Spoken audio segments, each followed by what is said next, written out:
Is Vladimir Putin planning an incursion into Ukraine? We ask this because there's panic in Kiev. The threat is a familiar one, but the scale this time is massive.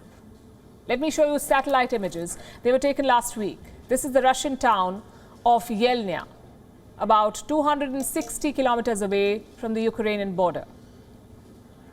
Russia has sent armored units, tanks, and self-propelled artillery to this site.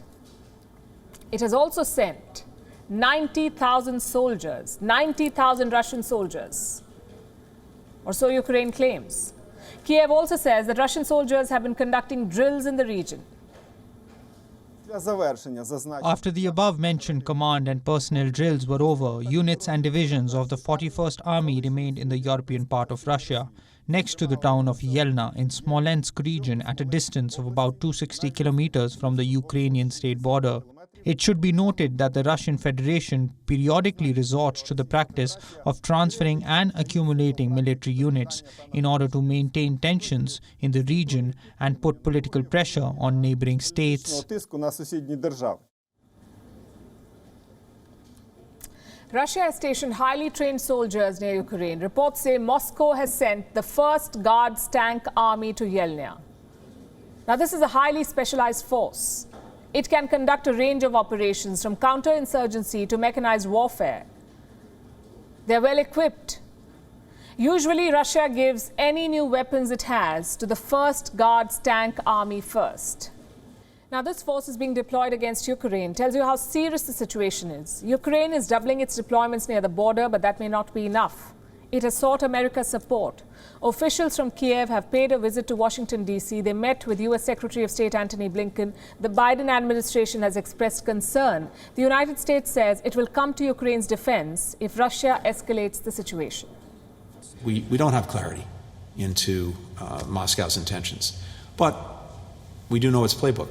The United States' commitment to Ukraine's independence, sovereignty, territorial integrity is ironclad. And that's something that I said again to Dmytro today. It's a position that will not change. We stand with Ukraine. The U.S. says it stands with Ukraine, but it's on the back foot because the U.S. also admits that it doesn't know what Putin wants. America's European partners are not going to like the sound of this because even Europe is struggling to decode Putin. The European Union faces its own challenges with Russia. This battle is over energy.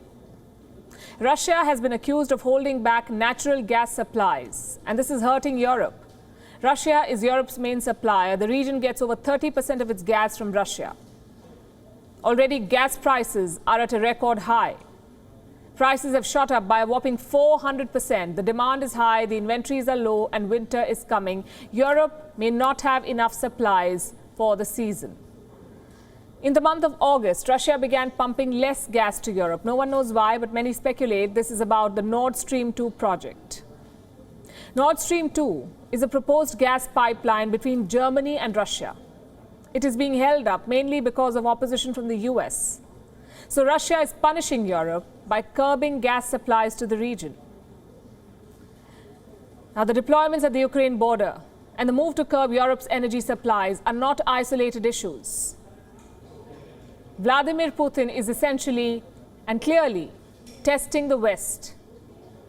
Why is he doing this? The Russian president likes to keep his cards close to his chest. He has made similar moves in the past. He's exposing the vulnerabilities of the West.